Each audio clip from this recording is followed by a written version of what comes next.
On a humid evening in late summer, 48 years after the birth of Christ, a palace slave named Thrasus stood trembling in the servants' corridor of the Imperial Palace on Rome's Palatine Hill, staring at a sealed wooden tablet that had just been pressed into his hands by a eunuch he'd never seen before.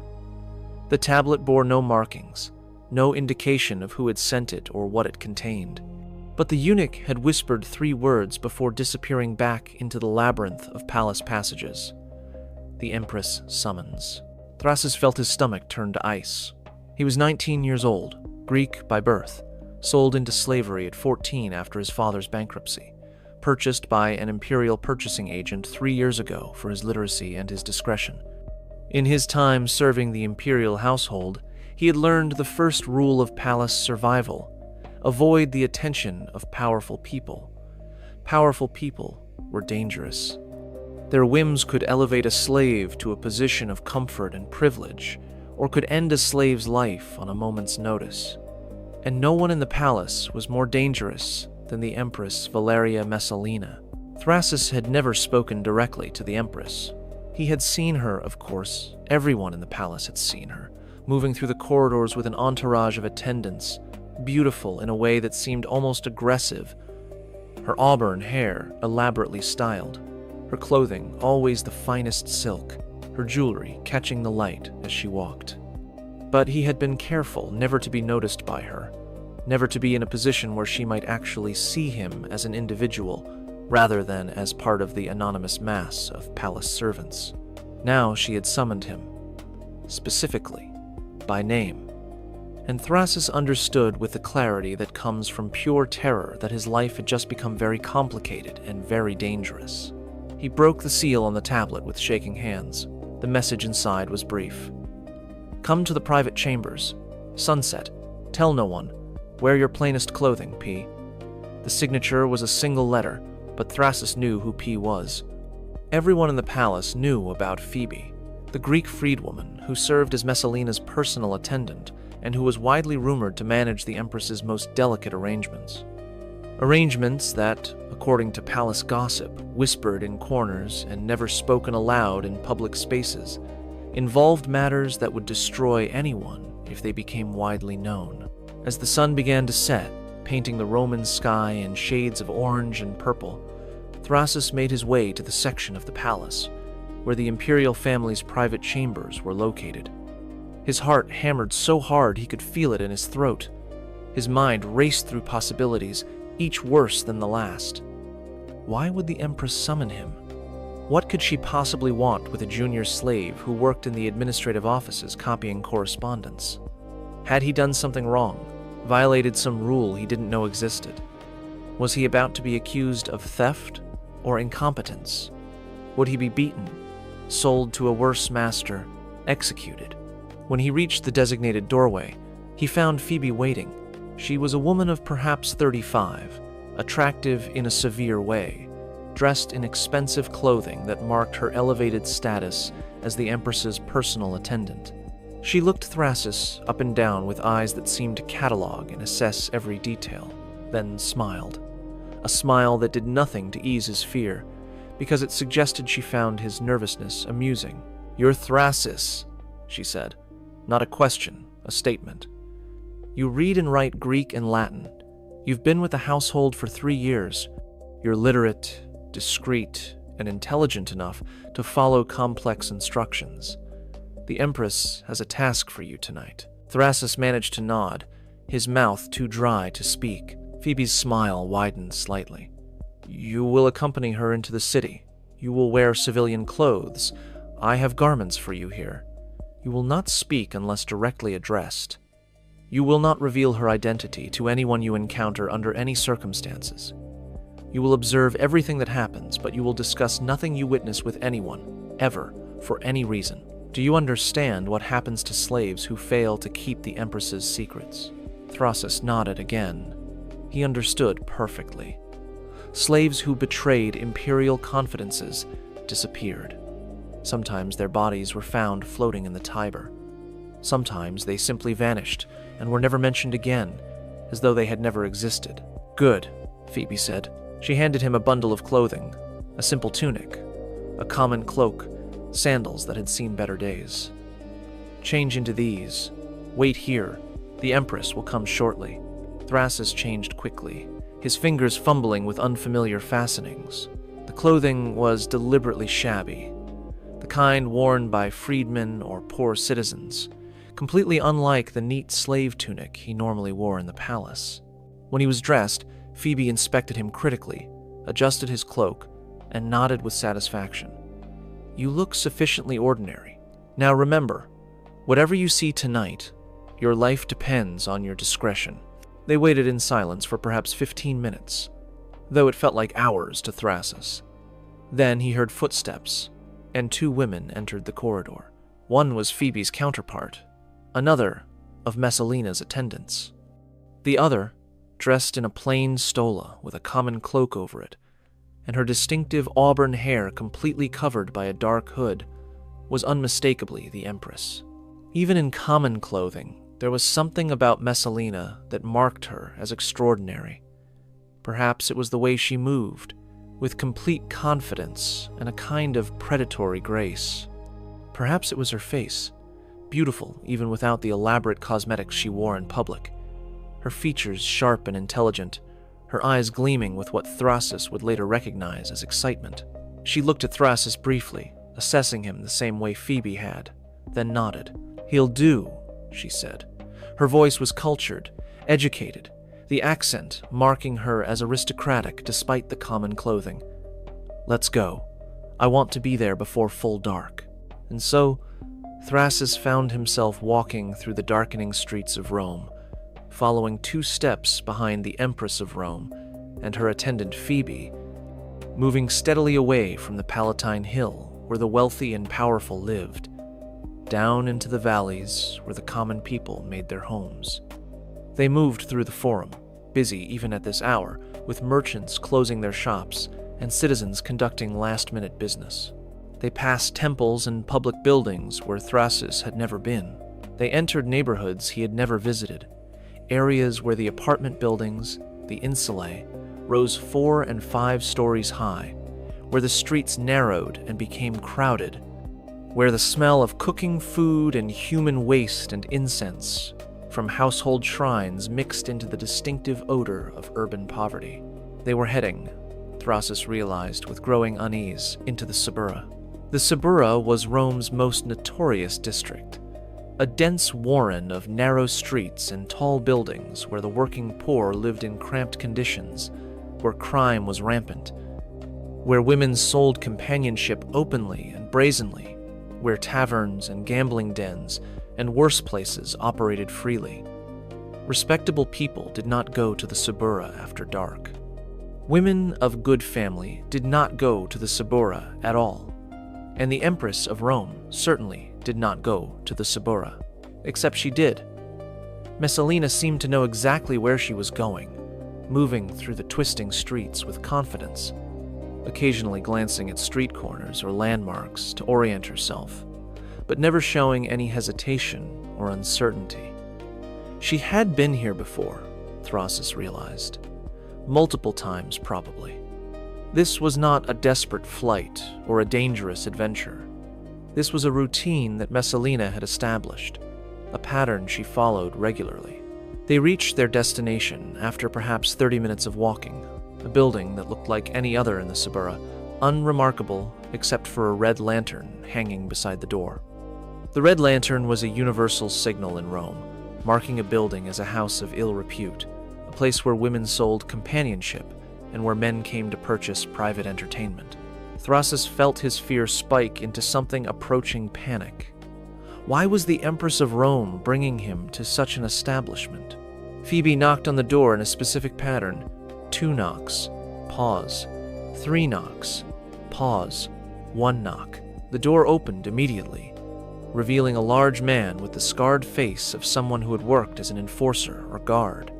He looked at Phoebe, then at Messalina, and his expression shifted from professional wariness to something like recognition mixed with fear. He stepped aside without a word, gesturing them inside. The interior of the house was dimly lit by oil lamps, the light flickering and creating moving shadows on the walls. The main room held benches and cushions where clients could wait or negotiate with the women who worked there. Several women were present, dressed in short tunics that exposed their legs and arms, their faces painted with cosmetics, their hair styled in ways meant to attract male attention. They looked up when the door opened, assessed the newcomers, and returned to their conversations, except for one older woman who rose and approached immediately. This woman was perhaps 50, heavy-set, her face showing the remnants of beauty now faded, her clothing more expensive than the working women wore. She was clearly the owner or manager of the establishment. She bowed slightly to Messalina, not the deep bow she would give to a recognized empress, but a gesture of respect that suggested she knew who her visitor was and understood the need for discretion. "My lady," the woman said quietly, "your usual room is prepared. Will you require—" she glanced at Thrasus, "the full arrangements?" Messalina nodded. "The full arrangements. I'll be here until dawn." She looked at Thrasus directly for the first time since leaving the palace, and her eyes held something he couldn't quite identify. Amusement? Excitement? Challenge? This one is just an observer tonight. He's here to learn what discretion means. Position him where he can see but won't interfere. The establishment's keeper nodded and gestured to a corner of the room where a small stool stood partially obscured by a column. "There," she said to Thrasus. "Sit there. Don't move. Don't speak. Don't interfere no matter what you see. Understood?" Thrasus, Saturday, he understood nothing, but he understood that he had no choice but to obey. What Thrasus witnessed over the next 6 hours would haunt him for the rest of his life, not because of the shock value alone, though that was considerable, not because of the degradation involved, though that was profound, but because of what it revealed about the woman who ruled Rome from behind her husband's throne, about the psychology of power corrupted absolutely, about how someone given everything could still need more, could still crave transgression for transgression's sake, could still seek out experiences that destroyed every boundary and violated every social norm just to feel something that unlimited privilege could no longer provide through conventional means. But before I tell you exactly what happened in that house, before I reveal what the Empress of Rome did there and why this single anecdote became central to her historical reputation, I need to take you back. I need to tell you who Messalina was, how she rose to power, what she did with that power, and why her name has become synonymous with depravity and corruption for 2,000 years. Because understanding what happened in that establishment, and understanding whether it actually happened as described, or whether it's symbolic truth rather than literal truth, requires understanding the whole arc of Messalina's extraordinary and appalling life. And I promise you, by the time we return to that house in the Suburra, and to Thrasus sitting frozen on his stool watching something he could never have imagined, you will understand why ancient historians struggled to find adequate words to describe Messalina's behavior. You will understand why Roman poets made her the ultimate symbol of female corruption. You will understand why her story has been told and retold for 2 millennia as the definitive cautionary tale about power without restraint. If you want to understand how systematic corruption functions, how intimate relations can be weaponized for political control, how someone can use intelligence and beauty and position to destroy lives while pursuing their own pleasure, then you need to watch this entire video. Subscribe to this channel right now, because what you're about to learn goes beyond simple scandal into territory that reveals uncomfortable truths about human nature and the corrupting influence of absolute power. Hit that subscribe button and leave a comment telling me what you know about Imperial Rome, because I guarantee this story will shock you even if you think you know Roman history. And make sure you watch all the way to the end, because I'm going to tell you about the scandal that finally destroyed Messalina, an act so audacious and so insane that even by Roman standards it seemed impossible, an act that led directly to her death, and that still seems almost unbelievable, even with all the historical evidence supporting it. Now, let me take you back to the beginning, to the girl who would become history's most scandalous empress. Valeria Messalina was born around the year 20 after the birth of Christ in Rome. into a family that represented the absolute apex of Roman society. Her family tree read like a catalog of imperial power. She was directly descended from Augustus's sister, Octavia. She was connected through multiple lines to the Julio-Claudian dynasty that had ruled Rome since Augustus transformed it from a republic into an empire. Her relatives included emperors, consuls, generals, some of the most distinguished and powerful people in the Roman world. To be born Valeria Messalina was to be born into a world where power was your birthright, where the highest positions in society were occupied by your relatives, where you grew up understanding that ordinary rules and limitations simply did not apply to people of your status. We know frustratingly little about Messalina's childhood and youth. Ancient historians focused on scandalous adult behavior rather than on developmental psychology, so we don't have detailed accounts of her early years.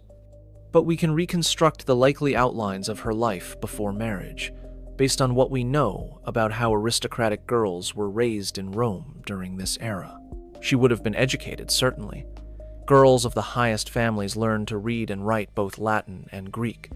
They studied literature, particularly the great poets like Homer, Virgil, and Ovid.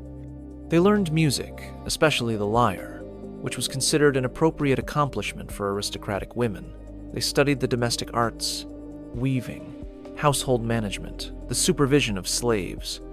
But they also received informal education in the arts of political manipulation simply by growing up in households where political maneuvering was constant, and where survival often depended on understanding who held power and how to navigate relationships with them. She would have been surrounded by luxury that most people in the ancient world could barely imagine. The homes of the Roman aristocracy were palaces, filled with expensive furniture imported from across the empire, decorated with paintings by the finest artists and sculptures by renowned masters, staffed by small armies of slaves who attended to every conceivable need. Messalina grew up wearing silk imported from China, eating delicacies brought from the furthest reaches of the empire, entertained by the best musicians and performers, completely insulated from the hardships that ordinary Romans experienced daily. The meals alone would have been extraordinary. Breakfast might include bread with honey, fresh fruit, cheese, and watered wine. The main meal of the day would feature multiple courses, appetizers of eggs and olives, main courses of roasted meats and fish prepared with exotic spices, vegetables dressed with expensive olive oil, desserts of pastries sweetened with honey and studded with nuts. The wealthy Romans of Messalina's class ate lying on couches, attended by slaves who brought each course and poured wine mixed with water in precisely the proportions preferred by each diner. Her clothing would have been magnificent. Roman aristocratic women wore stolas, long flowing garments made of the finest linen or silk, dyed in expensive colors, particularly the famous Tyrian purple that cost a fortune to produce. They wore jewelry of gold and precious stones, necklaces and bracelets and rings that displayed their family's wealth. Their hair was styled elaborately by skilled slave hairdressers who spent hours creating the complex arrangements that fashion demanded, building structures of curls and braids decorated with pins and combs of precious metal. But she would also have been surrounded by danger and political intrigue. The Julio-Claudian dynasty was characterized by internal feuds, plots, betrayals, murders, disguised as accidents or suicides. Messalina's childhood coincided with the reigns of Tiberius and Caligula, two emperors whose paranoia led to numerous executions and exiles of aristocrats suspected of disloyalty or ambition. She would have heard about relatives and family, friends who fell from favor, who were accused of treason on flimsy evidence, who died or disappeared. She grew up understanding that family connection to the imperial line was both a tremendous privilege and a potential death sentence, that survival required political acumen and the ability to navigate complex and dangerous relationships. Messalina would have learned by observation how power actually worked in Imperial Rome. She would have watched as her mother and other aristocratic women managed their households, giving orders to slaves and freedmen, hosting dinner parties where political alliances were formed or broken, using charm and manipulation to influence their husbands and other powerful men. She would have learned that women in her society had limited formal power. They could not vote, could not hold political office, could not command armies, but that they could exercise enormous informal influence through the men in their lives. She would have observed the games of social dominance that characterized aristocratic life, how seating arrangements at dinner parties communicated status, how the quality of gifts exchanged reflected the balance of favor and obligation between families, how marriages were arranged to benefit family interests rather than individual desires, how reputation was everything, and how easily reputation could be destroyed through gossip and scandal. She learned the languages of power, spoken and unspoken, that would serve her when she later needed to navigate the even more treacherous waters of the imperial court. When Messalina was approximately 18 years old, the sources are vague about her exact age, she was married to Tiberius Claudius Caesar Augustus Germanicus, known to history as Claudius. The marriage was arranged, as all aristocratic marriages were in Rome, to benefit both families through the alliance. For Messalina's family, the marriage connected them more directly to the immediate imperial family. For Claudius's family, Messalina's impeccable lineage added luster to a branch that had been somewhat marginalized. Claudius was approximately 50 years old at the time of the marriage, nearly 3 decades older than his teenage bride. He was a member of the imperial family, the younger brother of the famous general Germanicus and the uncle of the current emperor Caligula. But no one expected Claudius to ever amount to much politically. Claudius had physical disabilities, a limp, a stutter, a tremor in his hands, a tendency to drool when excited or nervous, that made him seem unsuitable for public life in a culture that valued physical perfection and martial prowess. His own family had marginalized him for most of his life, excluding him from military commands and political offices, treating him as an embarrassment to be hidden away. His mother Antonia had reportedly called him a monster of a man, not finished but merely begun by nature. His grandmother Livia had treated him with contempt. Even Augustus, his great-uncle, had written letters questioning whether Claudius should be allowed to appear in public at family events because his disabilities were so obvious. Claudius had responded to this marginalization by becoming a scholar, writing histories of Carthage and Etruria and the Etruscan language, spending his time in libraries rather than in the forum or on campaign. He was intelligent, educated, kind by most accounts, but he was not seen as someone who would ever wield real power. His scholarship was respected by other scholars, but dismissed by practical politicians as the useless occupation of someone who couldn't handle real responsibilities. So Messalina's marriage to Claudius probably seemed like a safe, comfortable arrangement to her family. She would be married to a harmless scholar who would never demand too much from her, who would give her a respected position as the wife of an imperial family member, without any of the dangers that came with being too close to actual power. She would live in comfort, raise children who would have prestigious lineage from both parents, manage a household, and otherwise live the life of a wealthy aristocratic matron.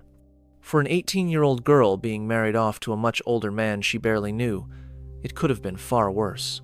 Many aristocratic women were married to brutal men, to political climbers who would use them as pawns, to men who kept mistresses openly and treated their wives with contempt. Claudius, by all accounts, was gentle and scholarly, unlikely to mistreat her. Messalina settled into her role as Claudius's wife. She bore him 2 children in quick succession, a daughter named Octavia and a son named Britannicus. She managed his household, which was substantial, though not as grand as the imperial residences. She attended social functions appropriate to her station. She seemed, by all external measures, to be fulfilling her duties as an aristocratic Roman wife perfectly well. Then, everything changed. On January 24th, in the year 41 CE, 3 years after Messalina married Claudius, the Emperor Caligula was assassinated by officers of the Praetorian Guard in an underground passage beneath the palace. Caligula had ruled for less than 4 years, But those years had been characterized by increasing instability, cruelty, and erratic behavior that had alienated the Guard, the Senate, and large segments of the aristocracy. The assassins struck during the Palatine Games, killing Caligula and his wife Caesonia and their infant daughter, intending to eliminate the immediate imperial family and potentially restore some form of republican government, or at least choose a more suitable emperor. The assassination threw Rome into chaos. Who would rule now? The Senate convened emergency sessions to debate the future. Some senators argued for restoring the republic, ending the imperial system that had existed for less than a century. Others argued for choosing a new emperor from the remaining members of the imperial family. The Praetorian Guard, meanwhile, had their own interests to consider. They had been well paid and privileged under the emperors. A return to republican government might mean the end of their elite status and their financial privileges. But empires, once established, are difficult to dismantle. The Praetorian Guard, the elite military unit responsible for protecting the emperor, had an institutional interest in maintaining the imperial system because emperors were their primary source of income and privilege. Rather than allowing a potential return to republican governance, the Guard began searching the palace for surviving members of the imperial family who could be proclaimed the next emperor.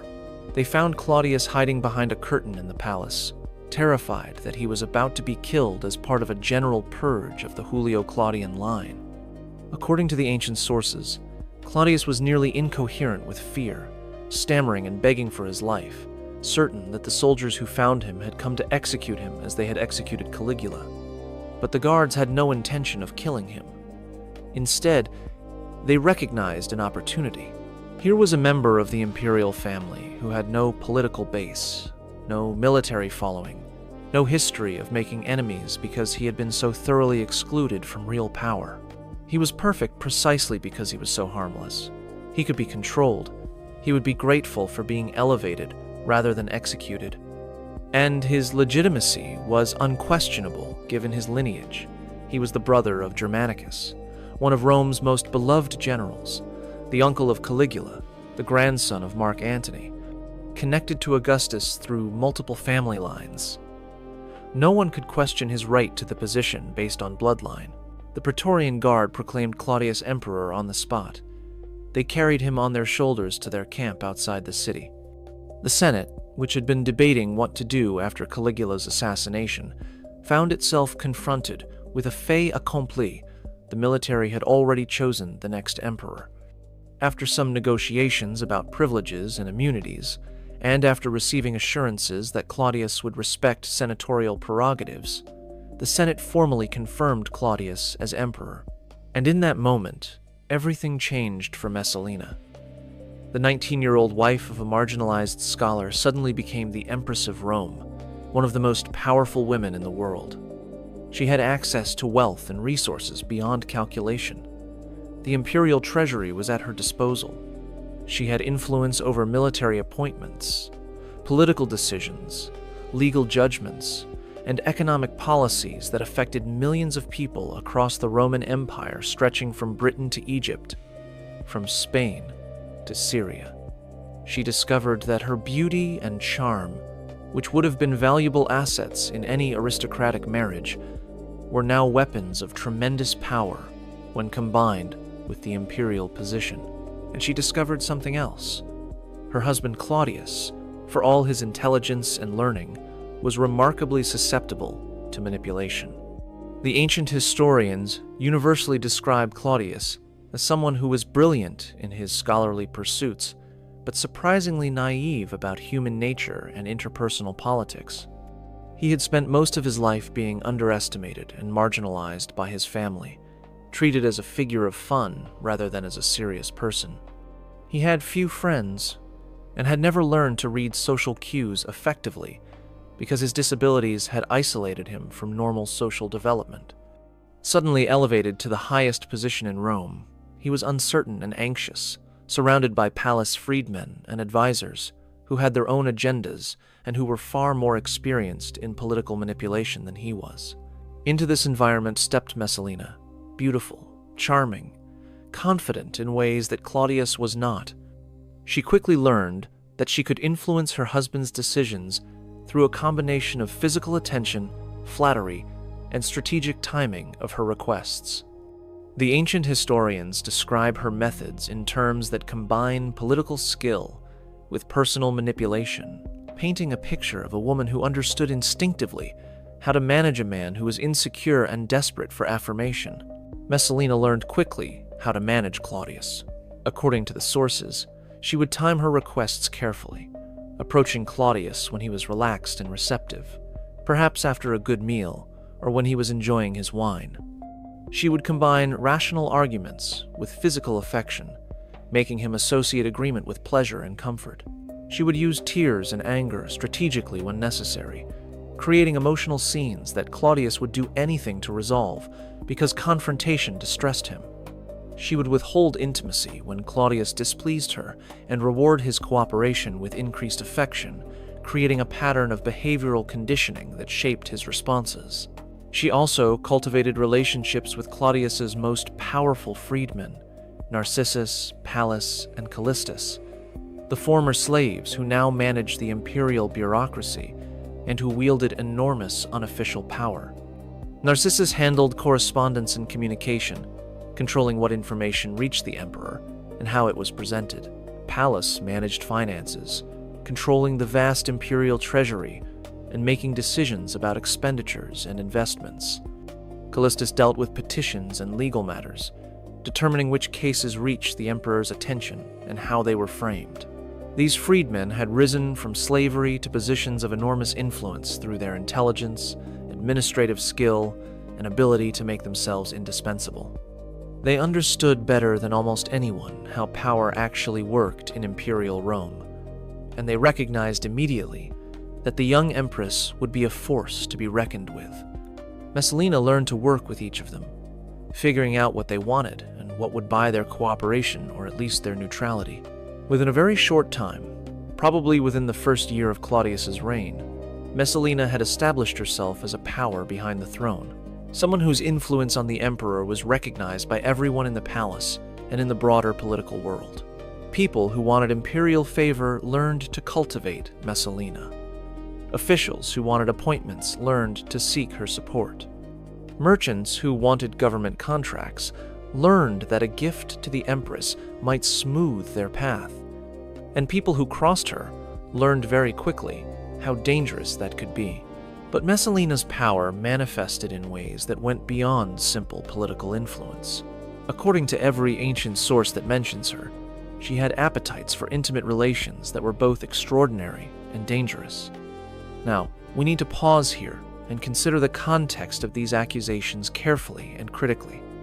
Roman historians, all of them male, often used accusations of impropriety to discredit powerful women. It was a standard rhetorical move. A woman who exercised power inappropriately could be portrayed as morally deviant, with her political transgressions translated into personal scandals. We see this pattern repeatedly in ancient literature. Cleopatra, Agrippina the Younger, Julia the Elder, and numerous other women who wielded political power were described as having inappropriate relations or deviant behavior. So we should be appropriately skeptical of the most extreme claims about Messalina's personal behavior. Some of what the ancient historians recorded was probably exaggerated by enemies who wanted to destroy her reputation. Some was probably invented by political rivals who needed to justify her eventual execution. Some reflected misogynistic assumptions about female nature and female power, rather than factual reporting about what Messalina actually did. But, and this is critically important, the sources about Messalina are remarkably consistent across multiple independent authors. Tacitus, writing decades after Messalina's death and drawing on contemporary records and eyewitness testimony, describes her behavior in terms that still seem shocking 2,000 years later.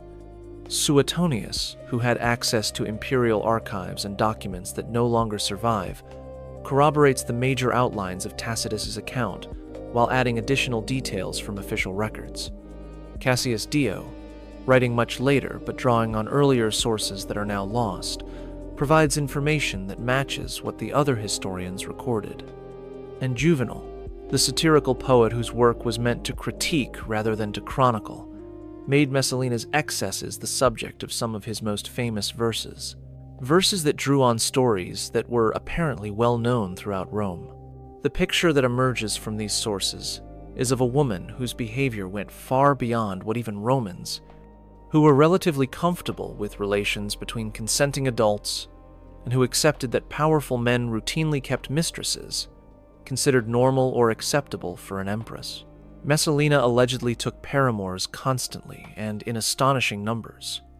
The sources claim she maintained dozens of simultaneous relationships with men from across the social spectrum, senators who needed imperial favor, equestrians seeking advancement, actors and poets who caught her fancy, gladiators whose physical prowess appealed to her, even slaves who served in the palace and who had no ability to refuse her advances. The sheer logistics of this alleged behavior are worth considering for a moment.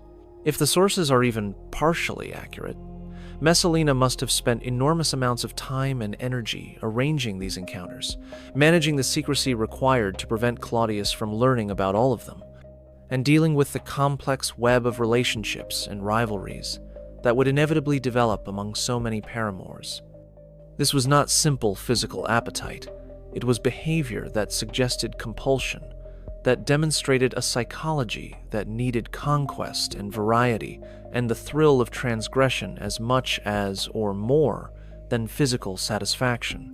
The ancient sources name numerous men as Messalina's companions. Senators like Trollus Montanus, described as a distinguished orator whose speeches in the Senate were widely admired until he became one of Messalina's favorites and subsequently lost all credibility among his colleagues.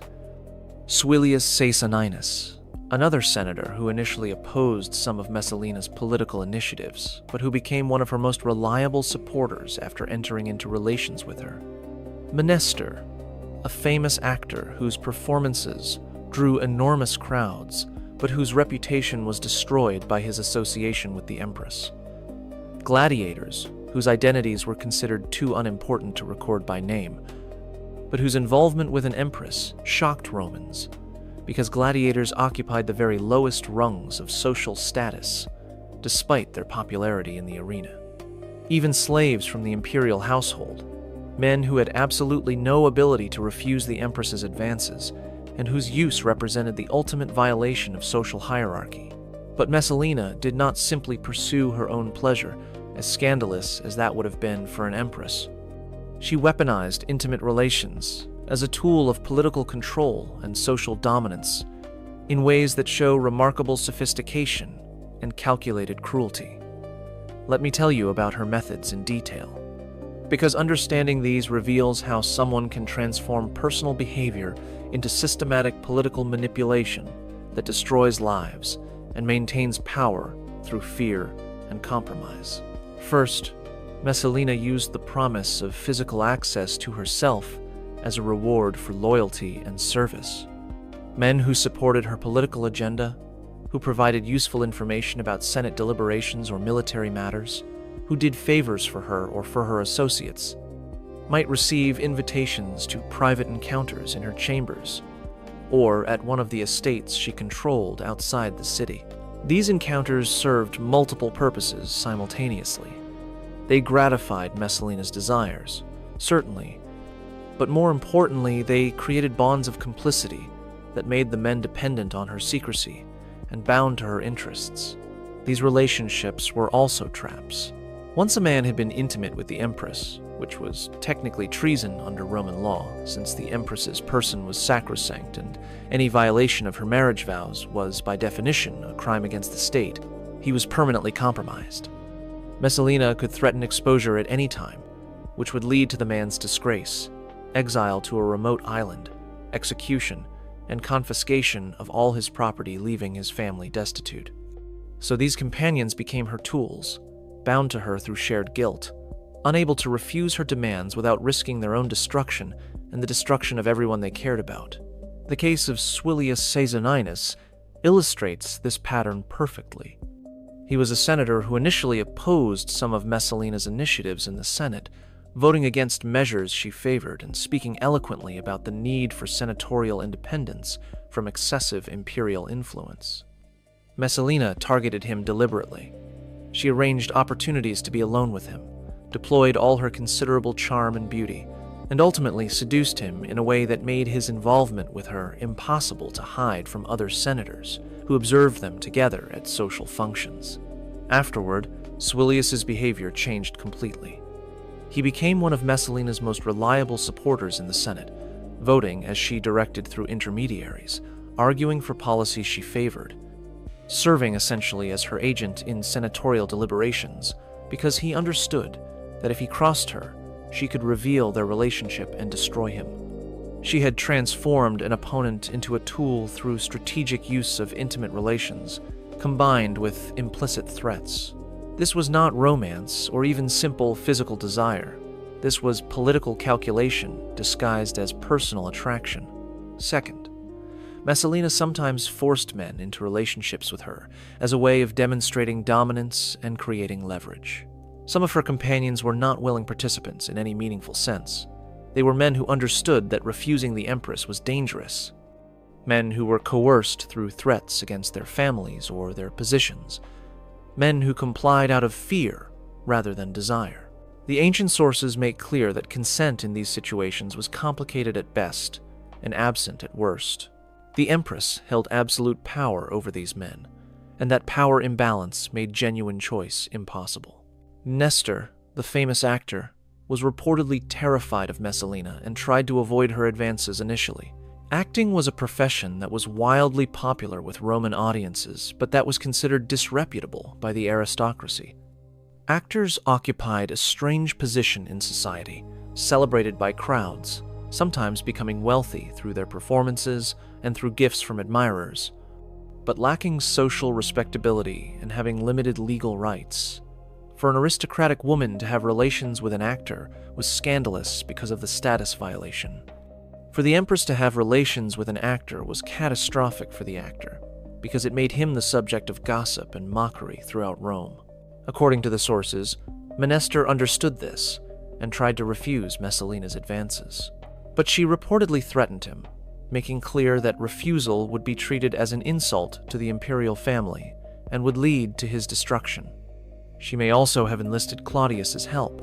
The sources suggest that Messalina convinced Claudius to order Nestor to obey the Empress in all things, and that Claudius issued this order without understanding that it would be used to force Nestor into an intimate relationship. Once he became her companion, Nestor's relationship with Messalina became the worst-kept secret in Rome, destroying his reputation and making him the subject of jokes, with people mocking both him for being used by the Empress and Claudius for being unable to control his wife. The psychological impact on these forced companions must have been profound. They were required to perform intimacy with someone they feared, to pretend desire for someone who had coerced them through threats or through abuse of power, to participate in their own degradation while understanding that any sign of reluctance or any attempt to escape would bring punishment. This was not romance or mutual attraction. This was violation of bodily autonomy disguised as imperial favor, the abuse of power that denied these men any real choice in the matter. Third, and perhaps most cruelly calculated, Messalina would seduce the husbands of women she wanted to humiliate or destroy. This was a deliberate strategy of social warfare, carried out with careful planning and execution. Ancient sources describe multiple instances where Messalina targeted the husband of a woman who had insulted her at a social function, or who had too much influence in aristocratic circles, or who simply displeased her in some trivial way that most people would have overlooked but that Messalina's pride could not tolerate. She would arrange opportunities to be alone with the targeted woman's husband, would deploy all her considerable charm and beauty along with the allure of imperial favor and advancement, would seduce or coerce him into betraying his marriage. Then Messalina would ensure the wife found out about the betrayal. Sometimes this was done subtly, a word dropped in the right ear at a dinner party, a letter left where the wife would find it, an arranged encounter where the wife would walk in on something compromising. Sometimes it was done openly, Messalina would flaunt the relationship, appear in public with the man, in ways that made the situation obvious to everyone, discuss the affair in social situations where the news would spread rapidly through Rome's gossip networks. For aristocratic Roman women, this represented social death. A woman whose husband had been unfaithful with the Empress was humiliated before her entire social circle. Her marriage was destroyed or permanently damaged. Her position in society was undermined because people questioned what she had done to drive her husband to such behavior. Her children would grow up knowing their father had betrayed their mother with the Empress. The psychological damage was immense and lasting, and then, often, Messalina would take the destruction even further. She would use the relationship she had engineered as a weapon against both the husband and the wife. The husband would be accused of some crime, treason, conspiracy, embezzlement, charges that were easy to fabricate in Imperial Rome and difficult to defend against in a system where the emperor's word was final and where standard rules of evidence could be suspended. The husband would be executed or forced to commit suicide or exiled to a remote island, his property confiscated by the imperial treasury. The wife, already humiliated by the infidelity, would now be impoverished and alone, stripped of her husband's property and income, possibly forced to leave Rome, her entire life destroyed by a woman she had offended in some trivial way months or years earlier. Vistilia was one such victim, her story preserved in fragments of historical accounts. She was an aristocratic woman from a distinguished family who had reportedly made some comment at a dinner party that was perceived as critical of Messalina's taste in entertainment or her patronage of certain actors. It was the sort of casual social comment that would normally have been forgotten within days, but Messalina remembered. Within months, she had arranged to meet Vistilia's husband at a social function, had seduced him using all her arts and the promise of imperial advancement, and had let Vistilia discover the relationship in the most humiliating way possible by ensuring they were seen together at the theater. Then Messalina arranged for Vistilia's husband to be accused of conspiracy, fabricating evidence that he had been meeting with disaffected senators and planning to overthrow Claudius. The case was heard in Claudius's chambers with Messalina present to influence the proceedings. Despite the husband's protests of innocence, he was found guilty and executed. Vistilia's property was confiscated along with her husband's, leaving her destitute. She died in poverty within a year, her health and spirit broken, her life completely destroyed by Messalina's calculated revenge for a casual insult. Fourth, Messalina created an intelligence network built on her intimate relationships that gave her extraordinary insight into Roman politics and society. Men who visited her chambers would be questioned about what they knew, political gossip from the Senate about which senators were forming alliances or rivalries, military information from officers about troop movements and command assignments, financial details from merchants and tax collectors about trade and revenue, social intelligence about rivalries and alliances among aristocratic families. The setting was intimate and private. The questioning seemed casual and conversational, and men relaxed by physical satisfaction and by the flattery of the Empress seeking their opinions would often share information more freely than they would in formal interrogations or official meetings. This intelligence network was remarkably effective and gave Messalina advantages that other political figures lacked. She seemed to know everything that was happening in Rome before anyone else. She knew about plots and conspiracies before they matured into actual threats, allowing her to neutralize them early. She knew about rivals' weaknesses and vulnerabilities before those rivals even realized they had made themselves vulnerable. She knew about political and financial opportunities before others could exploit them, allowing her to position herself or her allies advantageously. This knowledge, gathered through private conversations and passed along by companions trying to please her or to secure her continued favor, made her one of the best-informed people in the empire and allowed her to stay ahead of potential threats and challenges to her position. But Messalina's manipulations went beyond intimate politics. She was also deeply involved in the political prosecutions and property confiscations that characterized Claudius's reign. And she used her influence over her husband to orchestrate the destruction of numerous people whose only crimes were being in her way, or possessing something she wanted. Let me tell you about Valerius Asiaticus in detail, because his case exemplifies perfectly how Messalina operated and reveals the absolute cynicism and calculated cruelty of her methods. Valerius Asiaticus was a senator of immense wealth and prestige. He had been consul twice, the highest regular political office in Rome, an honor that most senators never achieved even once. He had vast estates throughout Italy and Gaul, properties that generated enormous income, and that made him one of the wealthiest men in the empire. And he owned the gardens of Lucullus in Rome, one of the most beautiful private estates in the city, famous for its landscaping by renowned designers, its collection of artwork by the finest sculptors and painters, and its stunning views of the city from the Pincian Hill. Messalina wanted those gardens. The ancient sources disagree about her exact motivation. Tacitus suggests she genuinely loved the property and wanted it for herself, visiting it on multiple occasions and envisioning how she would redesign certain areas. Cassius Dio implies she saw an opportunity to acquire something valuable and couldn't resist the temptation, even though she had no particular need for another estate. Some modern historians speculate that destroying Asiaticus and taking his property was primarily about demonstrating her power, showing that she could target even the wealthiest and most distinguished senators and destroy them utterly. Whatever the motivation, Messalina decided to acquire the gardens of Lucullus, which meant she needed to destroy Valerius Asiaticus. She couldn't simply ask Claudius to confiscate the property. Even an emperor needed at least some pretext for seizing a senator's estate, and Asiaticus had done nothing wrong. So Messalina orchestrated an elaborate frame-up, working with Suilius Cessaninus, the same senator who had become her tool after being compromised through a relationship with her, to develop accusations that Asiaticus was plotting to overthrow Claudius and make himself emperor. The evidence was completely manufactured.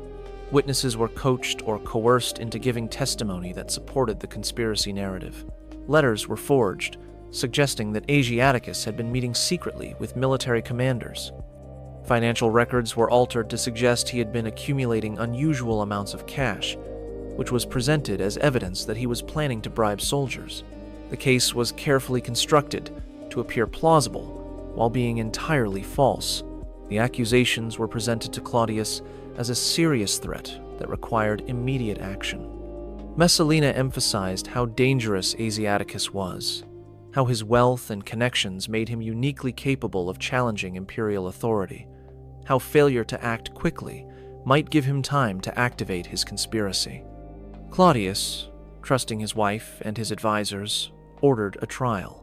But the trial was held not in the Senate or in a public forum where Asiaticus might have had some chance of defending himself effectively, but in Claudius's own bedchamber, with Messalina present throughout to ensure the proceedings went exactly as she wanted. Asiaticus was brought before the emperor and his accusers, forced to defend himself against charges he knew were false but could not effectively refute because the entire system was rigged against him. The witnesses had been carefully prepared, their stories coordinated. The documentary evidence had been fabricated by people with access to official seals and archives. The judges, really just Claudius and his closest advisors, had already been influenced by Messalina's constant insistence on Asiaticus's guilt. According to Tacitus's detailed account, Asiaticus gave a powerful defense despite the hopelessness of his situation. He spoke eloquently about his service to Rome, his loyalty to the emperor, the absurdity of claiming that a man of his age and his accomplishments would suddenly decide to risk everything on a desperate conspiracy. He pointed out the inconsistencies in the testimony against him, the lack of any credible motive for him to act as accused.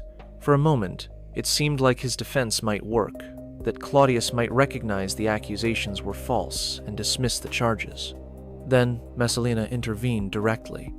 She began to cry, tears streaming down her face as she spoke about how betrayed she felt by Asiaticus, whom she had considered a friend. She spoke about how painful it was to discover that someone she had trusted had been plotting against her beloved husband. She described her fear that the conspiracy might have succeeded if loyal servants had not uncovered it in time. She made the case personal and emotional rather than legal and rational, playing on Claudius's feelings for her and his desire to protect her from distress. And Claudius, unable to bear his wife's tears or unwilling to contradict her in front of the assembled court, unable to believe that the woman he loved would lie about something so serious, condemned Asiaticus to death despite the weakness of the evidence and the strength of the defense. Asiaticus was given the option of taking his own life, which was considered more honorable than execution, and which allowed his family to retain at least some portion of his property rather than having everything confiscated. He chose this option, reportedly dying with remarkable dignity and courage. According to the accounts, he opened his veins in the traditional Roman fashion while reclining in his beloved gardens, bleeding to death over several hours while maintaining his composure to the end, giving instructions about his funeral arrangements and saying goodbye to the few friends brave enough to visit him. Immediately after his death, before his body was even cold, Messalina claimed the gardens of Lucullus as imperial property. She moved into them within days, began making plans for renovations and additions, held parties there for her favorites.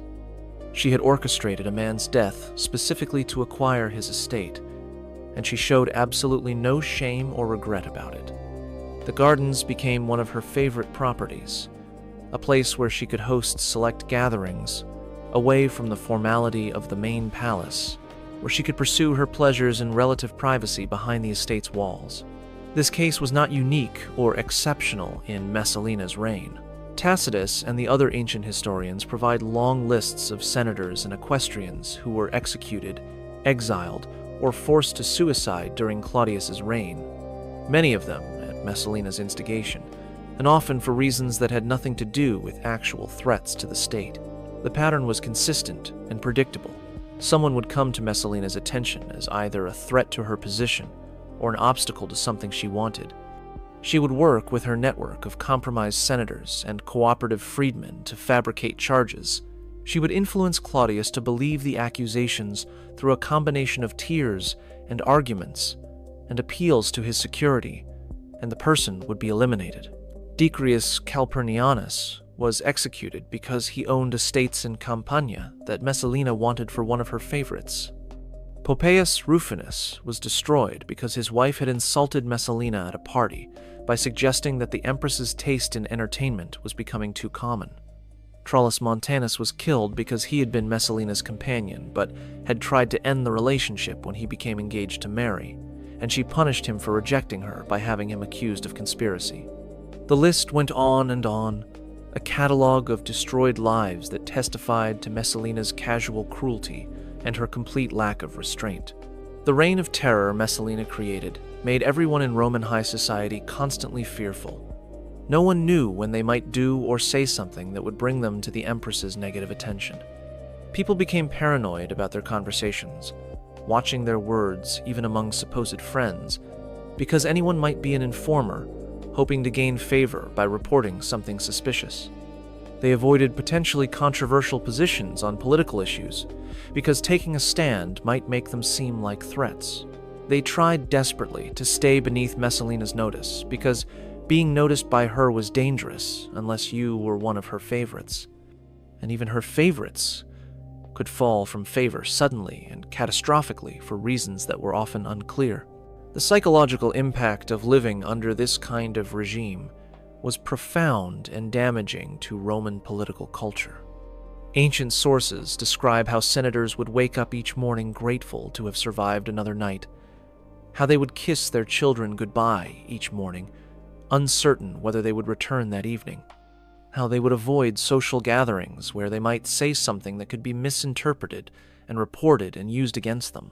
Rome, under Messalina's influence, was a city living in fear, where political power had been corrupted into pure predation, where survival often mattered more than principle or honor.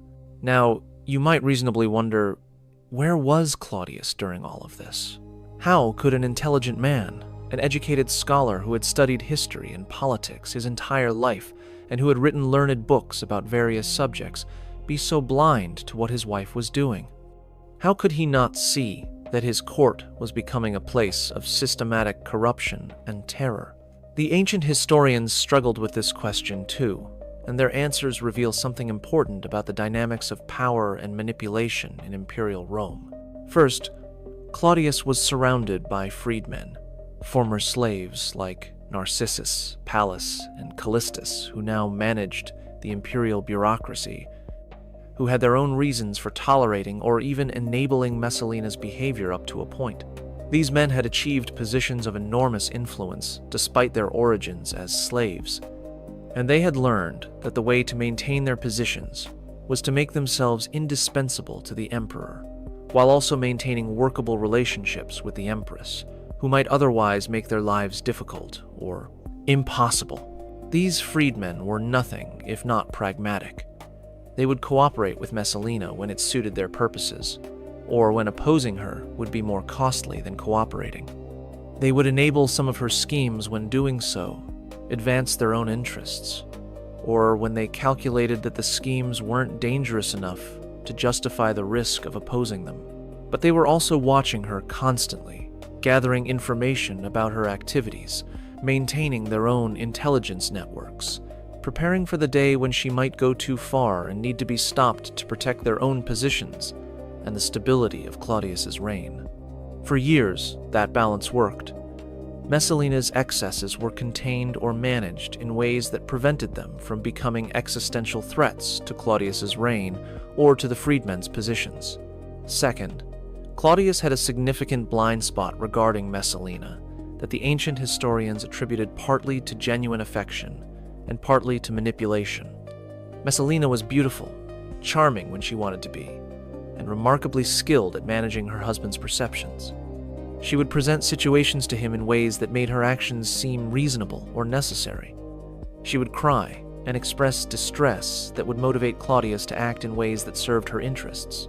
She would use physical intimacy as both reward and manipulation, creating emotional bonds that made Claudius reluctant to believe negative information about her, because believing it would require him to acknowledge that his judgment was so poor he couldn't even recognize his own wife's deception.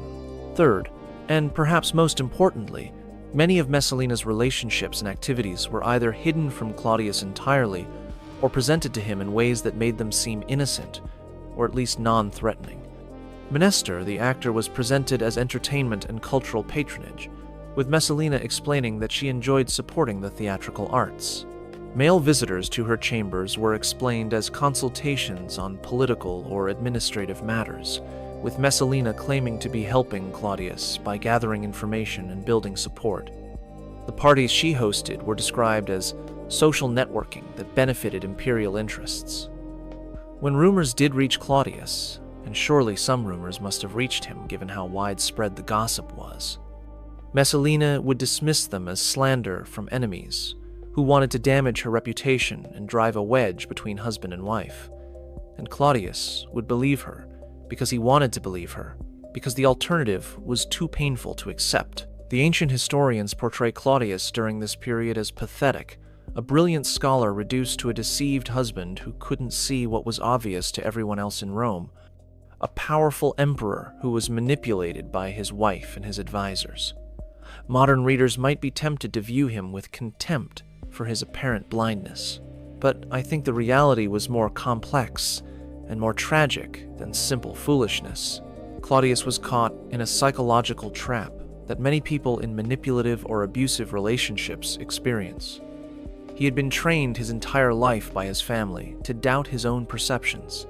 They had always told him he was incompetent, that his disabilities made him unsuitable for important roles, that he couldn't trust his own judgment. Then he became emperor and suddenly had to make life and death decisions daily, affecting millions of people.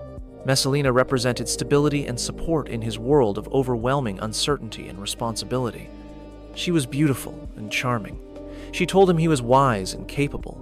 She made him feel valued as a person rather than pitied as a disabled embarrassment. Believing that she was betraying him would have required admitting that his judgment was so poor he couldn't even recognize his own wife's deception. which would have reinforced all the negative messages his family had spent decades drilling into him about his incompetence and unreliability. It would have meant acknowledging that the one person he trusted and relied on was actually manipulating him for her own purposes. That recognition would have been psychologically devastating, calling into question everything about his sense of reality and his ability to function as emperor.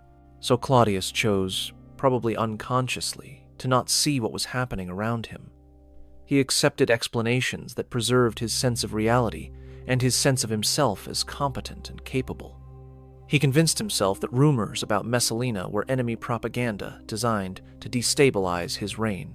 He focused on his scholarly interests and his administrative work, and let his wife manage aspects of palace life that he found unpleasant or confusing.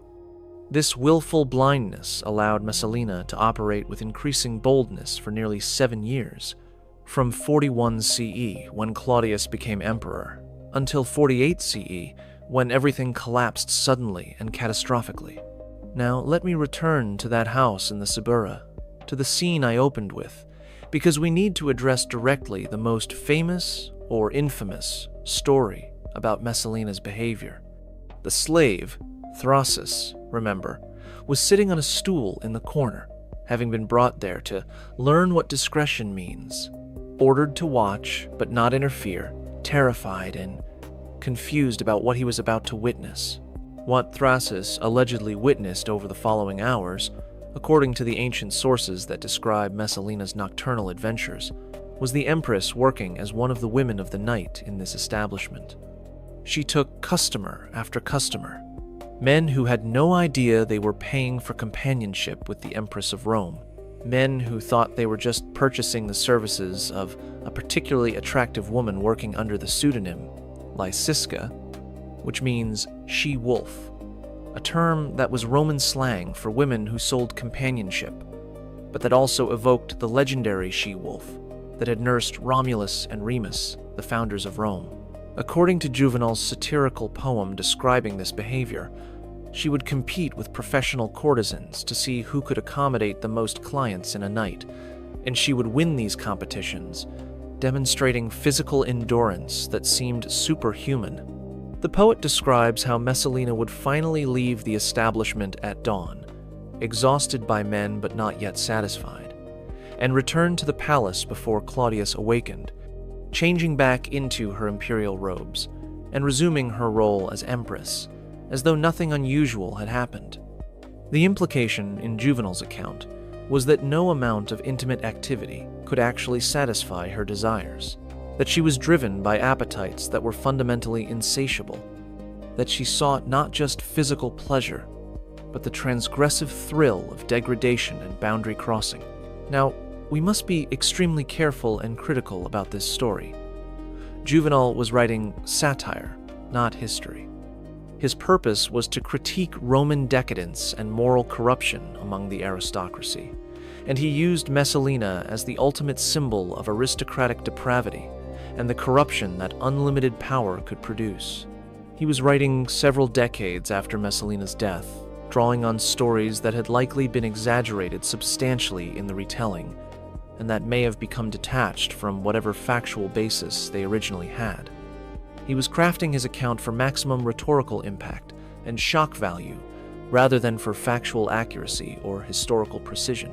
So, did Messalina actually work in such an establishment in disguise? The honest answer is, we don't know with certainty, and we probably can't ever know given the limitations of our sources.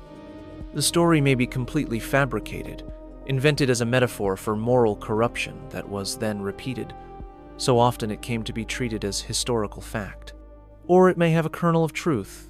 Perhaps Messalina did occasionally venture into the city in disguise for anonymous encounters that gave her the thrill of transgression and anonymity.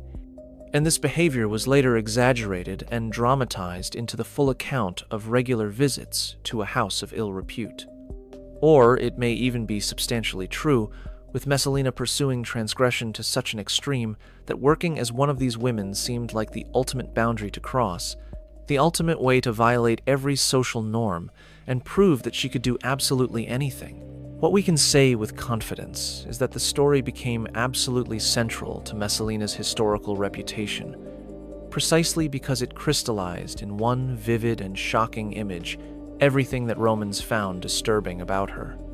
The Empress, the most powerful woman in the empire, living in luxury beyond imagination, married to the emperor himself, voluntarily placing herself in the most degraded position possible, working as a common courtesan, doing so not for money or survival, but purely for the thrill of transgression and the experience of violating every possible social boundary.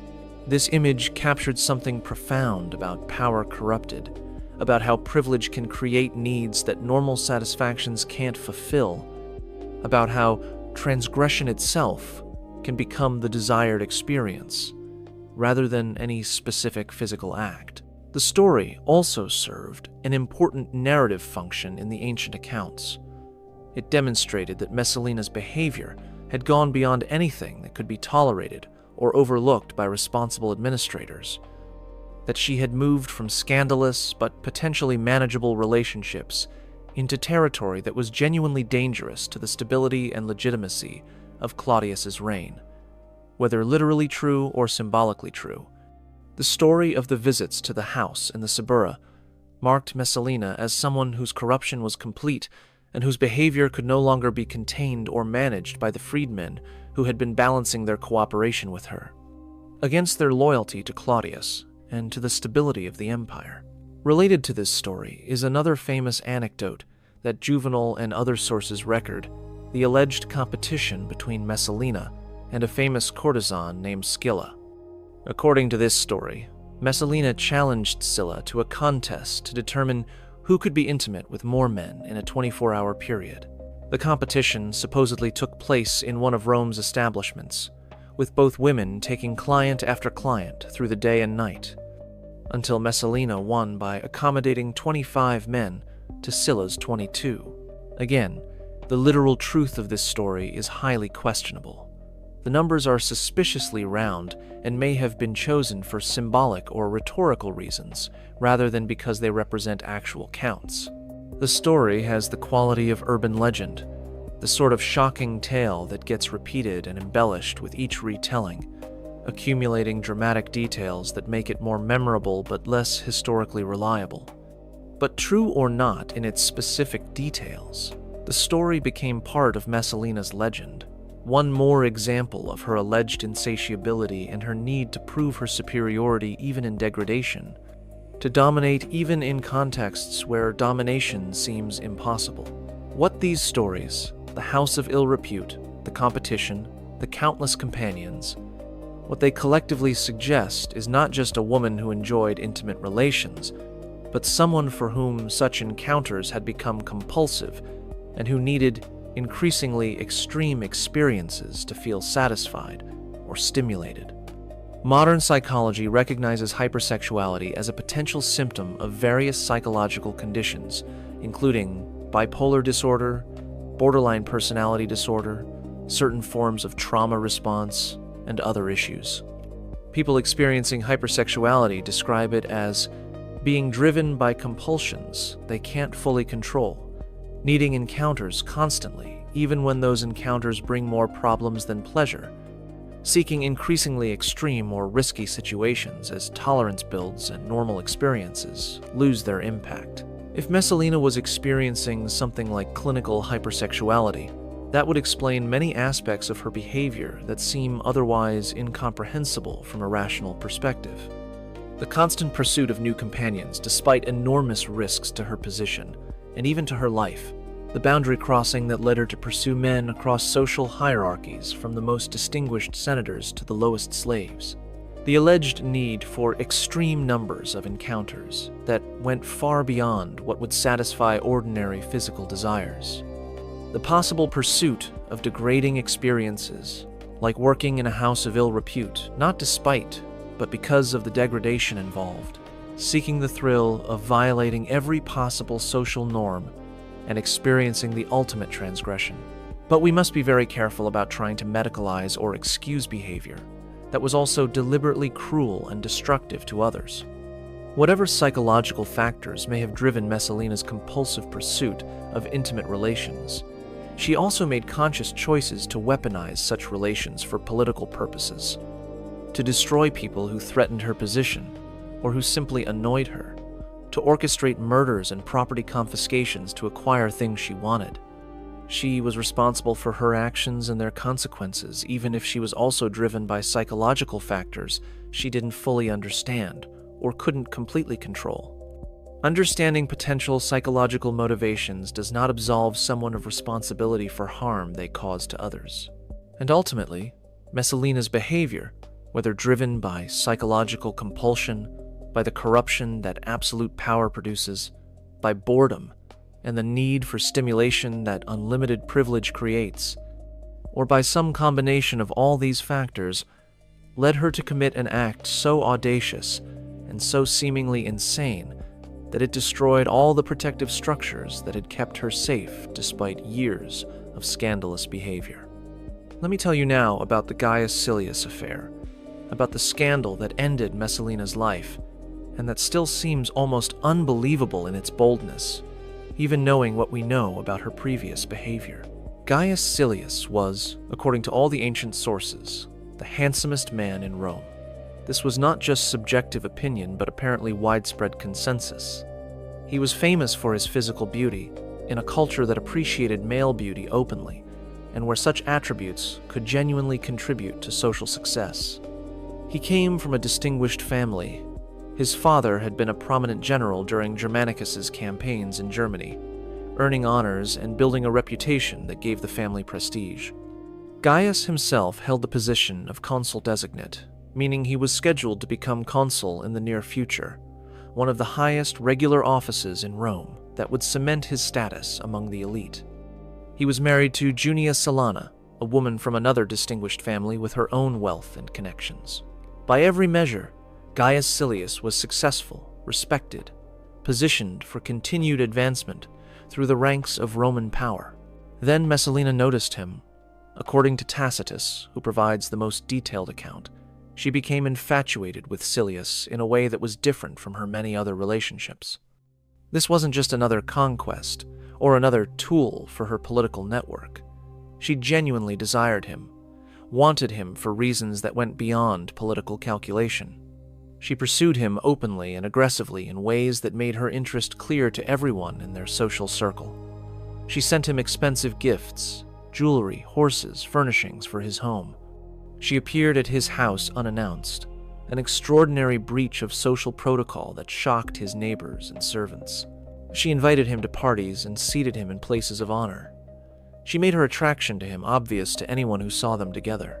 Silius, faced with such obvious advances from the Empress, initially tried to resist or at least to manage the situation carefully.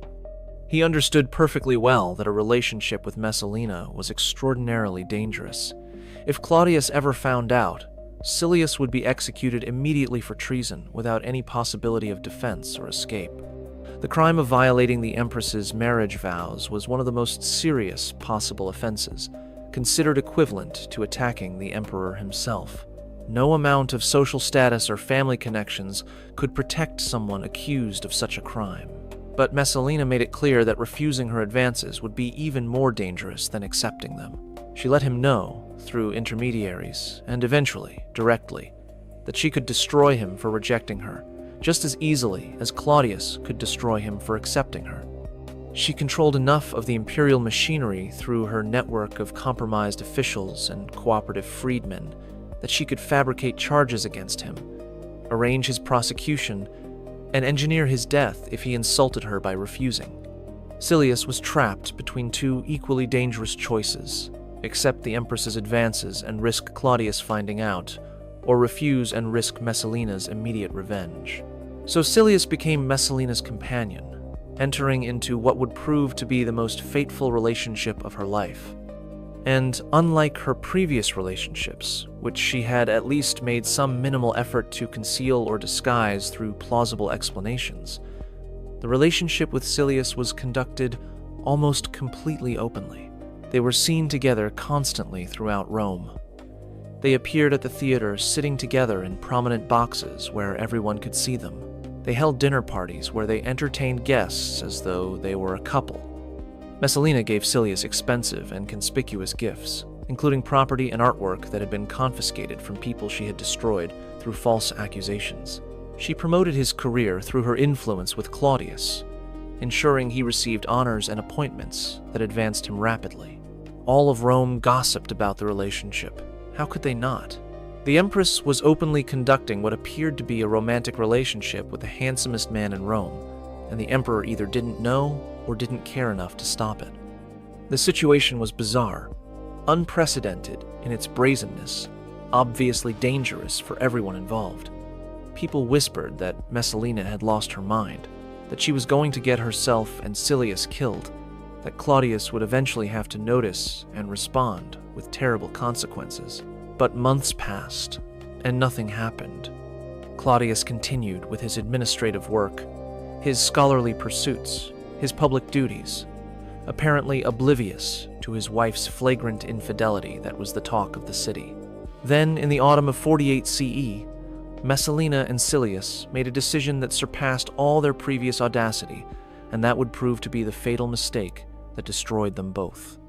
Claudius was scheduled to travel to Ostia, Rome's port city at the mouth of the Tiber, to inspect grain shipments and oversee administrative matters related to Rome's food supply.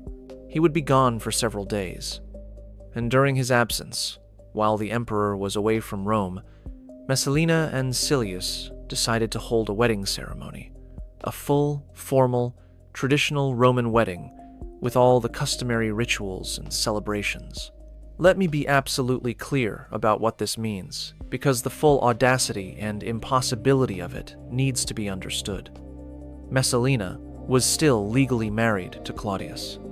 Claudius was still alive, still emperor, still Messalina's legal husband under Roman law. Divorce required formal procedures that had not been undertaken. But Messalina and Silius decided to conduct a formal Roman wedding ceremony anyway, complete with all the traditional rituals that marked a legitimate marriage, witnessed by hundreds of guests, including senators and other officials, creating a second marriage that existed simultaneously with Messalina's existing marriage to the emperor. This was not a secret ceremony in a hidden location. This was a public event with hundreds of witnesses, held at one of Messalina's estates outside Rome, conducted according to all proper forms. Messalina wore a wedding veil and traditional bridal clothing. Silius wore formal dress, appropriate for a groom. They joined hands in the traditional gesture. They exchanged vows before witnesses. They made sacrifices to the gods. They held an elaborate wedding feast with entertainment and celebration. They acted out the complete theater of a Roman aristocratic wedding, as though nothing about the situation was impossible or insane. The ancient historians struggled to explain this act, and modern historians continue to debate what Messalina and Silius thought they were doing. Some possibilities that have been suggested include it may have been part of a coup attempt. By marrying Silius while Claudius still lived, Messalina might have been trying to transfer legitimacy to Silius, positioning him as her legal husband, and therefore as someone who could claim imperial authority as the husband of Augustus's direct descendant. If Claudius conveniently died, or could be declared incompetent, Silius could potentially claim the throne as Messalina's legitimate husband, especially if they had built sufficient support among key senators and Praetorian Guard commanders. The marriage would then be the opening move in a plan to replace Claudius. Messalina may have become so delusional about her power and her immunity from consequences that she genuinely believed she could marry Silius while remaining married to Claudius, and that this would somehow be acceptable. 7 years of getting away with increasingly outrageous behavior, 7 years of facing no real consequences for actions that would have destroyed anyone else, may have created in her a sense of omnipotence, a belief that normal rules simply didn't apply to her, and that she could literally redefine social and legal norms through her will. Silius may have pushed for the marriage, calculating that it gave him a path to power and convincing Messalina that they had enough support to make it work. Ancient sources suggest he was ambitious and that he may have seen in this bizarre situation an opportunity to position himself as the next emperor. He may have convinced Messalina that the marriage would strengthen both of them politically, and that Claudius was weak enough that he could be neutralized if he objected. It may have combined elements of all these motivations. Political calculation mixed with psychological delusion, mixed with the pure transgressive thrill of doing something so completely forbidden that it seemed almost impossible. Whatever drove them to this decision, the wedding happened. Hundreds of people attended and witnessed it. The celebration was reportedly wild and excessive, with drinking and entertainment and behavior that violated normal social propriety even at Roman aristocratic parties. And then, because Rome's political and intelligence networks were sophisticated, and because powerful people had their own sources of information, word of the wedding reached Narcissus, the freedman who managed Claudius's correspondence and who had been watching Messalina carefully for years, waiting for the moment when she would cross a line that could not be ignored or explained away. Narcissus understood immediately that this was that moment. The wedding was not just another scandal that could be managed or overlooked or explained away as malicious gossip. It was a direct threat to Claudius's authority, to his legitimacy as emperor, possibly to his life. If Messalina could marry another man while Claudius lived, if she could conduct this marriage publicly with senatorial witnesses and face no consequences, then Claudius's power was meaningless. Everyone would understand that the emperor was so weak he couldn't even control his own wife. The marriage suggested either that Messalina and Silius were planning to replace Claudius immediately, or that they believed Claudius was so impotent that they could do absolutely anything without consequence. Either interpretation was unacceptable and required immediate, decisive action. Narcissus sent urgent messages to Claudius at Ostia, informing him of the wedding in stark terms and urging him to return to Rome immediately with loyal guards. According to Tacitus's detailed account, Claudius initially refused to believe the reports. His wife had married another man? Publicly? With witnesses and a feast? While he was alive? It seemed impossible, absurd, the sort of malicious rumor that must be based on misunderstanding or deliberate lies designed to drive a wedge between husband and wife. But Narcissus had prepared carefully for this moment of disbelief. He brought witnesses who had personally attended the wedding, who could describe in specific detail what they had seen: the veil Messalina wore, the vows that were exchanged, the feast that followed. He presented physical evidence, including invitations to the wedding that had been sent to various guests. He provided testimony from multiple independent sources that all corroborated the same basic facts. He made the reality undeniable, forcing Claudius to confront what he had been avoiding for years. Claudius's reaction was not rage or righteous anger, but fear. He understood immediately that if Messalina and Silius were bold enough to hold a public wedding, they must have support, must have been planning something, must represent a genuine threat to his position and possibly to his life. He feared assassination, feared that he would be killed to clear the way for Silius to claim the throne as Messalina's legitimate husband. So, rather than immediately confronting Messalina or marching back to Rome in anger, Claudius fled. He surrounded himself with guards who were loyal to Narcissus rather than potentially to Messalina, and he made his way back to Rome under heavy protection, while Narcissus moved rapidly to secure the palace and arrest everyone involved in the conspiracy. The speed and efficiency with which Narcissus acted suggests he had been preparing for this moment for some time, possibly for years. He had lists ready of everyone who needed to be arrested, everyone who had attended the wedding, everyone who had been closely associated with Messalina's political network, everyone who might resist or interfere with eliminating her. He had guard commanders who were loyal to him rather than to Messalina, and who could be trusted to carry out arrests without warning her. He moved through the palace and through the city methodically, rounding up conspirators and witnesses and anyone who might complicate the situation.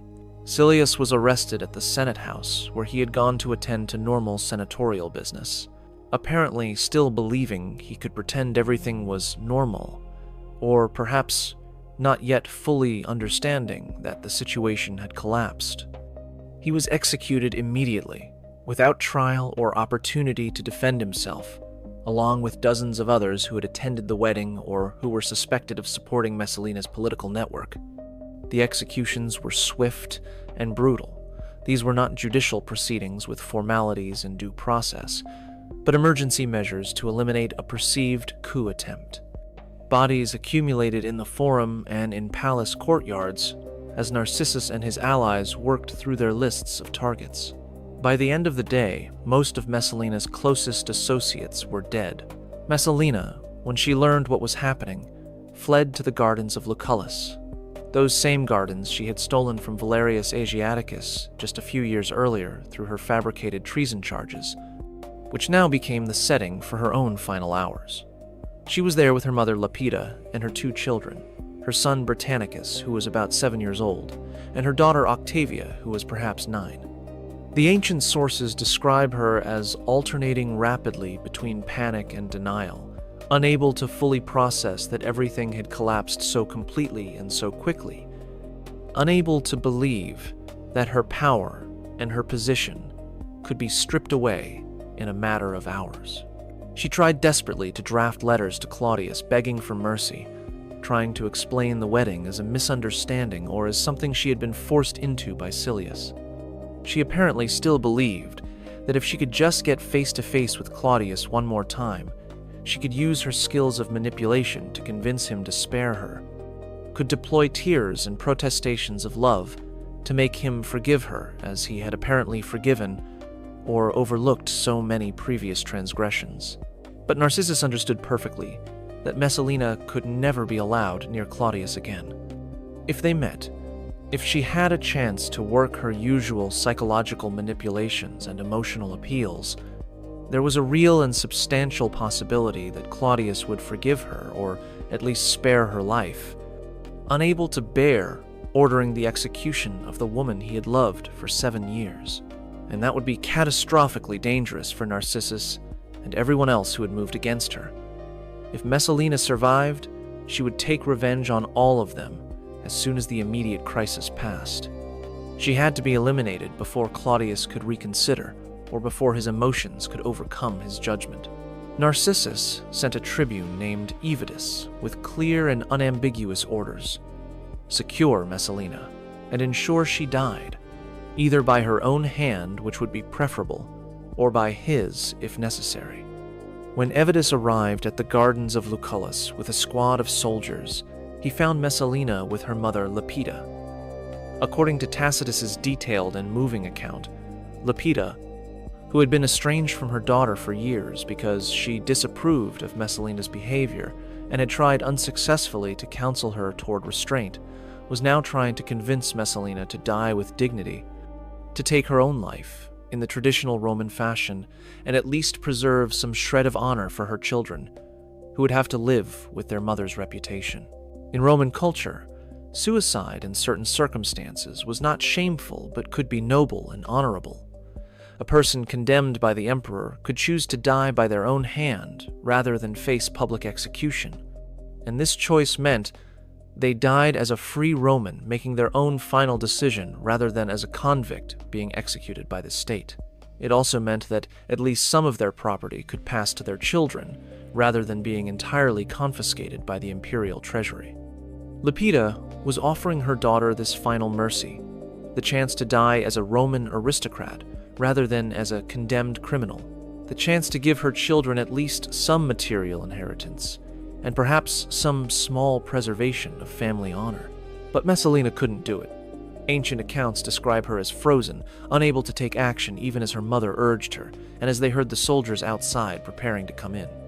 She picked up a dagger that Lepida provided, held it in shaking hands, brought it toward her throat or her wrist, but she couldn't complete the act.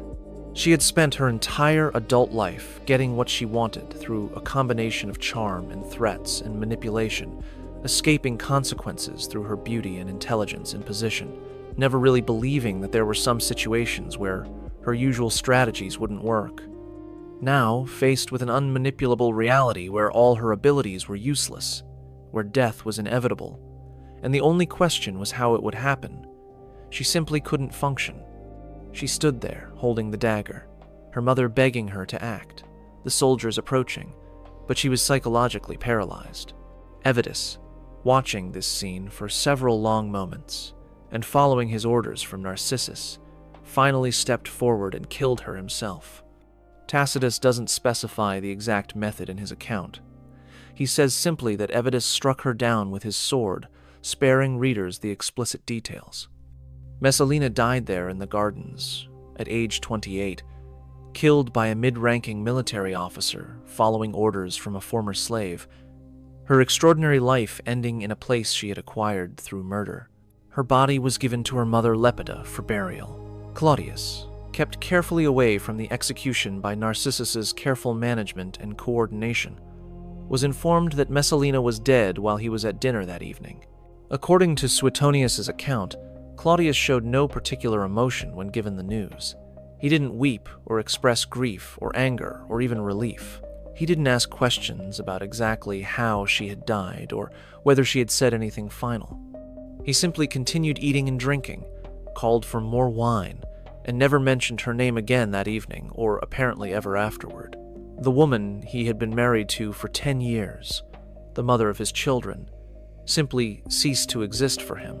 In the following days and weeks, Claudius issued no public statements about Messalina's death. He didn't explain what had happened, didn't justify her execution to the Senate or to the Roman people, didn't acknowledge publicly that anything unusual had occurred. He simply moved forward with imperial business as though Messalina had never existed, as though the past 7 years of scandal and manipulation had been erased from history, as though he could restore order and legitimacy to his reign simply by refusing to acknowledge what had happened. The Senate, following Claudius's lead and recognizing which way political winds were blowing, ordered a damnatio memoriae, a formal condemnation of memory. This was a standard Roman practice for dealing with people who had betrayed the state or the emperor. Messalina's name was to be erased from public inscriptions wherever it appeared. Statues of her were to be removed or defaced so they could no longer be recognized. Official records were to be altered to minimize her role in events when possible, and to remove her name entirely when feasible. The goal was to obliterate her from history, to make it as though she had never been empress, to erase the memory of her scandals and crimes, so that they wouldn't continue to damage Claudius's reputation or the dignity of the imperial office. But of course, the attempt to erase Messalina from history failed completely and spectacularly. The story was too sensational, the scandals too shocking, the whole arc of her life too perfect as a morality tale about power and corruption for it to be forgotten. Instead of fading from memory as the Senate intended, Messalina's story was preserved in extensive detail by multiple historians who recorded everything they could learn about her behavior. The poets made her the ultimate symbol of female depravity and corrupt power, using her name as shorthand for moral corruption and insatiable appetites. Writers for centuries afterward referenced Messalina when they wanted to evoke images of lust or immoral ambition, or the corruption that absolute power could produce. Her name became more than just an insult. It entered common usage as a synonym for a certain type of corruption and excess. Calling someone a Messalina in the centuries after her death meant they were promiscuous, power, hungry, cruel, lacking all moral restraint. The name appeared in literature across languages and cultures. Even today, 2,000 years after her death, Messalina remains recognizable to educated people as representing the ultimate example of power corrupted through unrestrained appetites and ambition. Now, as we come finally to the end of this long story, we need to ask ourselves, what should we make of Messalina? How do we understand her life and her behavior across 2 millennia of distance? What lessons should we draw from her spectacular rise and her even more spectacular fall? First, we need to continue acknowledging the limitations of our sources and the biases they contain. Ancient historians were all men, writing for predominantly male audiences, operating within cultural frameworks that were deeply misogynistic by modern standards. They expected women to be modest, chaste, focused entirely on household and family. Women who violated these expectations were portrayed in the worst possible light, their behavior described in ways that emphasized their deviation from proper feminine norms. Accusations of inappropriate intimate behavior were standard tools for discrediting powerful women, used even when those accusations had little basis in fact or were substantially exaggerated. So, we should maintain appropriate skepticism of the most extreme claims about Messalina that appear in our sources. The specific numbers of her paramours were probably exaggerated for rhetorical effect. The visits to the house in the Suburra described by Juvenal were probably invented or heavily embellished by a satirist looking for the most shocking possible image. Some of the stories about her cruelty may have been attributed to her when they were actually the work of Claudius's advisors, or of Claudius himself, acting on their recommendations. The ancient sources had every incentive to make her seem as depraved as possible, both to justify her execution and to make Claudius seem less culpable for the problems of his reign and less foolish for being deceived by her. But even accounting generously for exaggeration and bias and misogynistic distortion, a disturbing core remains that cannot be dismissed or explained away. Multiple independent sources corroborate that Messalina had numerous relationships, that she used intimate relations as a political weapon, that she orchestrated the deaths of people who threatened her position or who possessed things she wanted. The marriage to Silius actually happened. There were far too many witnesses for it to have been invented, and the consequences were too immediate and serious for it to have been a fabrication. Her reputation for excess was so well established that even sources generally favorable to Claudius acknowledged it and treated it as common knowledge, requiring no special proof. What we're left with is a portrait of someone whose combination of youth, beauty, intelligence, political power, and complete lack of accountability created a perfect storm of transgressive behavior. Messalina discovered at age 19 that she was Empress of Rome, that she had access to nearly unlimited resources, that she could influence an emperor who was desperately insecure and eager to please her. She learned that she could use intimate relations as a tool to control men and destroy enemies. She learned that consequences were for other people, not for her because her position protected her. And she pushed boundaries progressively further over her 7 years as Empress, testing limits, discovering that limits barely existed for someone in her position. Each transgression that went unpunished emboldened the next one. Each successful manipulation made the next manipulation seem easier. Each person she destroyed with impunity made the next destruction seem more justified, or at least more feasible. She spiraled into increasingly extreme behavior, driven by appetites that seemed insatiable, by a psychological need for transgression that became as powerful as any physical desire, by the corruption that absolute power invariably produces when combined with youth and lack of preparation. But we also need to acknowledge clearly that Messalina made choices for which she bears moral responsibility. She was shaped by circumstances, her birth into the imperial family, her arranged marriage to Claudius, her sudden elevation to Empress while still a teenager. These circumstances were beyond her control and certainly influenced her psychology and her options. But she responded to those circumstances by weaponizing intimate relations to destroy people, by orchestrating murders for personal gain, by showing no apparent concern for anyone's welfare but her own. Whatever psychological factors drove her behavior, she was still responsible for the cruelty she inflicted and the lives she destroyed. The ancient historians who recorded Messalina's story were grappling with profound questions about power and human nature. What happens when power is divorced from restraint? When individual appetite is freed from social constraint? When intelligence and ambition are channeled entirely into self-gratification without regard for others? Their answer, embodied in Messalina's story, is that such a person becomes monstrous, perhaps not evil in a simple sense, but so far beyond normal human boundaries that they can no longer function as part of civilized society, so destructive that they must eventually be eliminated to protect others. Messalina's story is ultimately a tragedy, but not a simple one about a good person destroyed by circumstances. It's the tragedy of someone given everything who destroyed herself through inability to recognize any limits. It's the tragedy of a society that could create empresses with enormous power but couldn't instill responsibility or restraint. It's the tragedy of power corrupting not just morally but psychologically, creating compulsions that override judgment until they lead inevitably to catastrophic self-destruction. The lessons from Messalina's life remain powerfully relevant 2,000 years after her death. Absolute power without accountability corrupts absolutely. Intimate relations can be weaponized for political control. Intelligence and charm divorced from empathy or moral restraint can be extraordinarily destructive. And perhaps most importantly, people given unlimited means to pursue their desires without facing consequences will often spiral into increasingly extreme behavior that ultimately destroys them and everyone around them.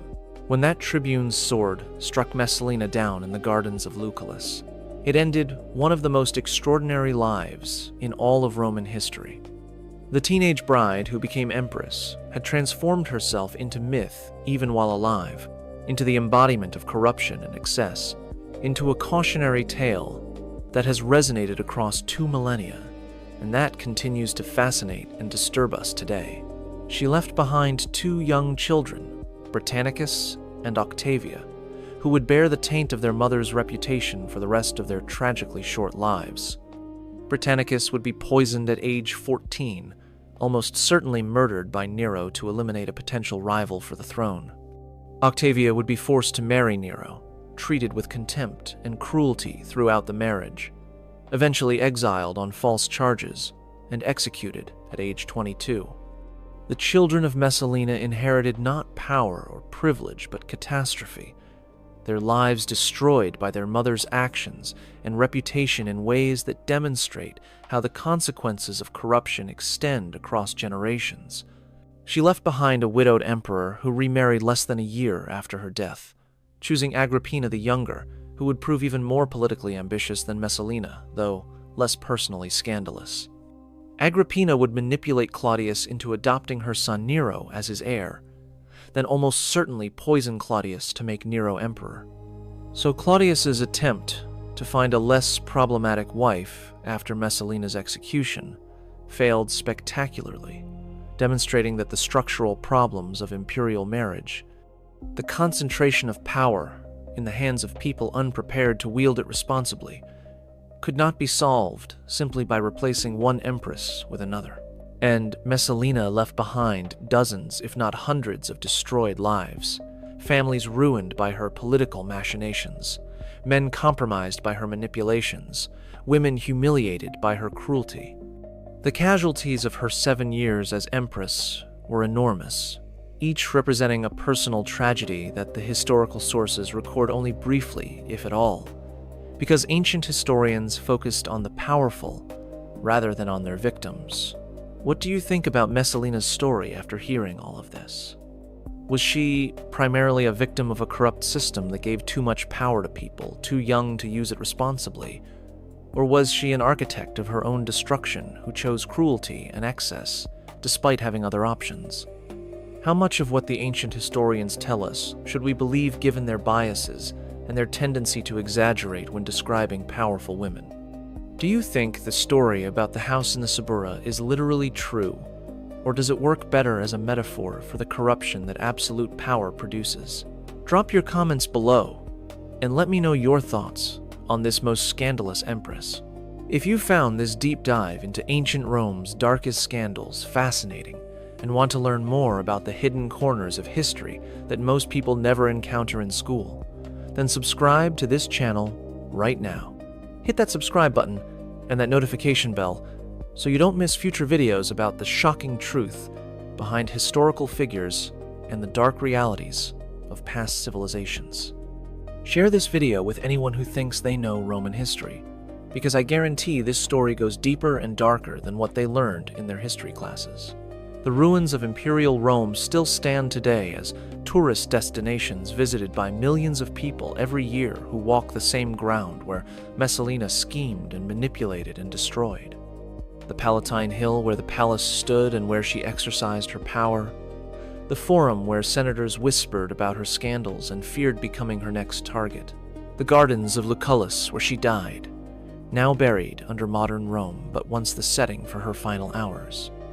These places remember, even if most of the crowds walking through them don't know the full story or understand the depths of what happened there. Valeria Messalina existed. She wielded enormous power for 7 years. She used that power in ways both fascinating and appalling, ways that reveal uncomfortable truths about human nature and the corrupting influence of absolute power. She destroyed lives, orchestrated murders, weaponized intimate relations, corrupted politics, manipulated an emperor, and ultimately destroyed herself through an act of such spectacular audacity that even Romans accustomed to imperial excess found it incomprehensible. Remember her, not as she wanted to be remembered, as Empress and power broker, controlling an empire from behind the throne, but as history has remembered her, as the ultimate cautionary tale about power without restraint, about intelligence divorced from empathy, about beauty weaponized for cruelty, about how even the most privileged and powerful person can spiral into self-destruction when all limits are removed and all accountability disappears. And remember that the patterns she exemplified, the corruption of power, the weaponization of intimate relations for political purposes, the destruction of lives for personal gratification, these patterns did not die with her 2,000 years ago.